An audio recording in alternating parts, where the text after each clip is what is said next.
The first thing people noticed was not the triplets' matching blue ties or the careful way they clutched their father's hands, but the silence that followed them like a shadow as they stepped into a sunlit ballroom humming with laughter. In a room full of voices, their quiet felt loud.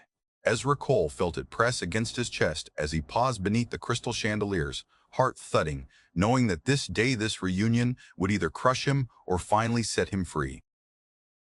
Before the story pulls you any deeper, if you believe in kindness, second chances, and quiet strength that speaks louder than words, please take a moment to like, comment, share, and subscribe to the channel *Kindness Matters. *Cond, your support helps stories like this reach the hearts that need them. The reunion was scheduled for noon, and daylight poured in through tall windows, turning dust motes into floating sparks. Ezra had arrived early on purpose. He always did. Early meant control, and control meant safety for his children. The triplets Rowan, Silas, and Lumen were 8 years old and deaf from birth. They had learned to read the world with their eyes, to feel vibrations through the soles of their shoes, to measure trust by the warmth of a smile rather than the sound of a voice. Ezra had learned with them. Late nights, studying sign language with aching wrists. Early mornings practicing patience when the world refused to slow down. Today, he had practiced his breathing. Ezra had once belonged to this place. The reunion was for graduates of Crestview Academy, a private school where ambition was the uniform and success the language everyone spoke fluently. Ezra had not spoken it well.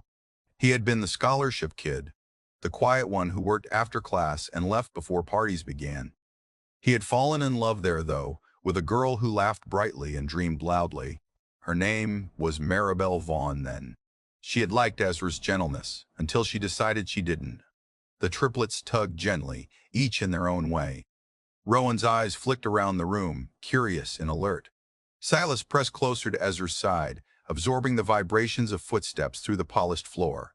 Lumen watched the sunlight dance on the walls, her face calm, hands folded. Ezra knelt briefly to sign reassurance, reminding them of the plan, of the snacks tucked into his jacket pocket, of the promise that they could leave whenever they wanted. They nodded, brave in the way children are when they trust completely. The first wave of alumni arrived like a tide, tailored suits, dresses that whispered money, laughter that rang too easily. Ezra felt himself shrink and then straighten again. He had done this before. He had walked into hospitals alone with 3 newborns when Maribel had signed papers and walked out. He had learned to advocate in rooms full of experts who talked over him. He had learned that dignity did not require permission. Maribel arrived fashionably late, as expected. She swept in with a smile sharpened by years of getting what she wanted, her arm looped through that of a man whose watch cost more than Ezra's car.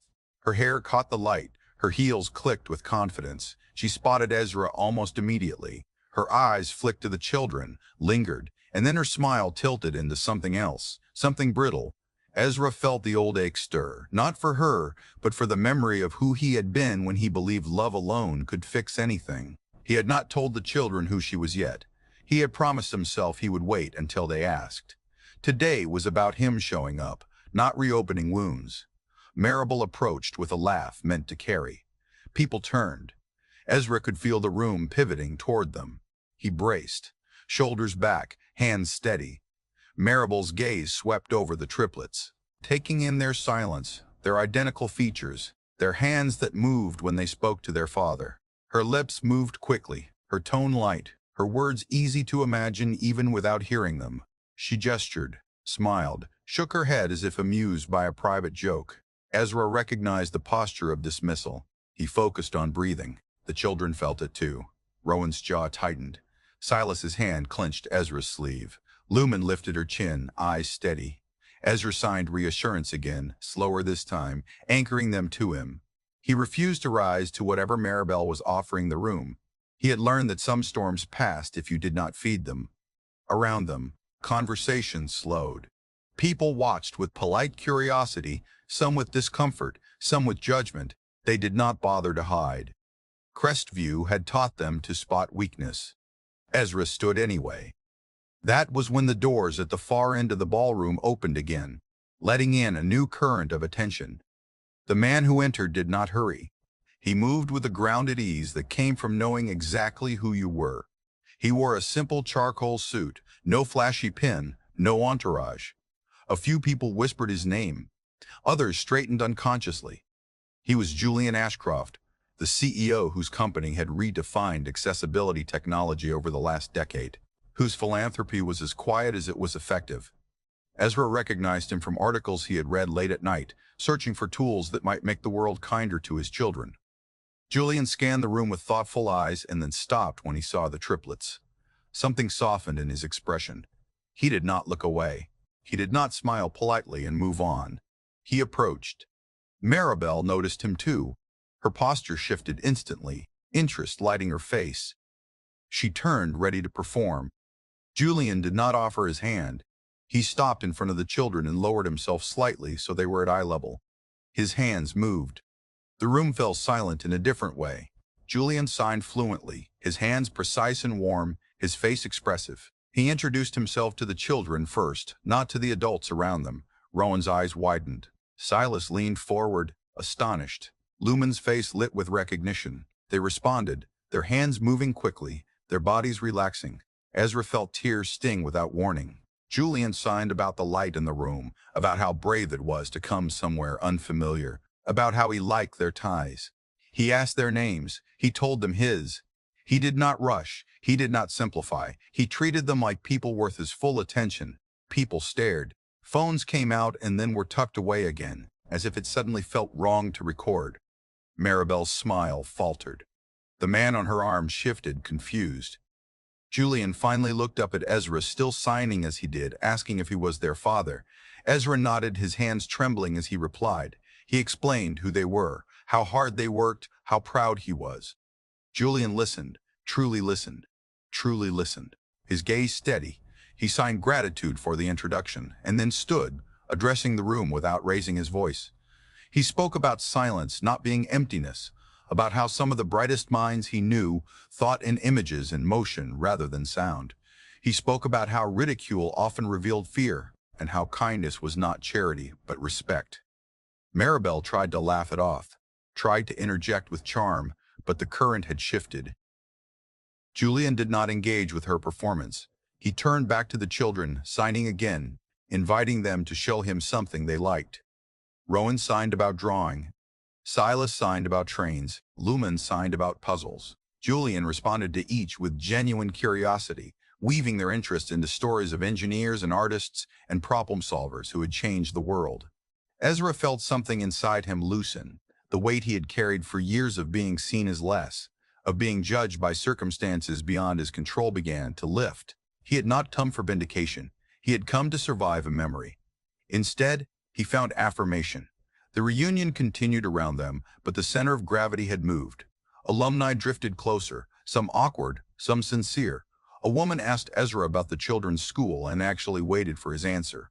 A man apologized quietly for staring earlier. Julian stayed for a while, signing easily, occasionally translating for others who wanted to communicate respectfully. He spoke about accessibility as innovation, about how designing for difference improved life for everyone. He did not name his company. He did not need to. Maribel faded to the edge, her laughter brittle now, her audience gone. Ezra did not gloat. He did not need to. He watched his children flourish in the space Julian created, watched them be seen not as a spectacle, but as themselves. That was enough. Sunlight shifted as the afternoon wore on, warming the room. Ezra signed to the children that they could leave whenever they wanted. Rowan shook his head, smiling. Silas bounced on his toes. Lumen nodded once, decisive. They wanted to stay a little longer. Julian eventually excused himself, signing goodbye and promising to keep learning from people like them. He pressed a simple card into Ezra's hand, not with fanfare, but with intent. Ezra tucked it away, overwhelmed and grateful. As the reunion wound down, Ezra stepped outside with the triplets into the bright day. The air smelled like cut grass and possibility. He knelt, pulling them into a clumsy hug, signing pride in love and safety. They hugged him back, fierce and certain. On the drive home, the children chatted with their hands in the back seat, replaying moments, laughing silently. Ezra watched them in the rearview mirror and thought about how far they had come. He thought about nights when he had almost given up, mornings when he had chosen to stand anyway. He thought about how kindness had shown up when he least expected it, wearing an unassuming suit and fluid hands. Just before we reach the end, if this story is moving you, please take a moment to comment and share what kindness means to you.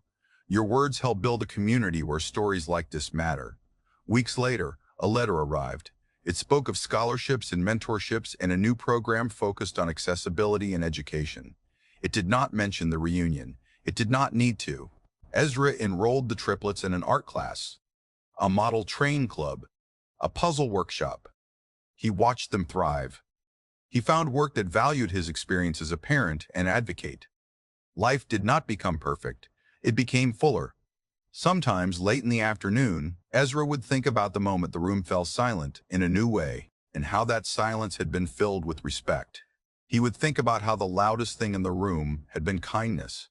If this story touched your heart, please like, share, and subscribe to *Kindness Matters and let us know in the comments. Your engagement keeps these stories alive and reaching those who need them most.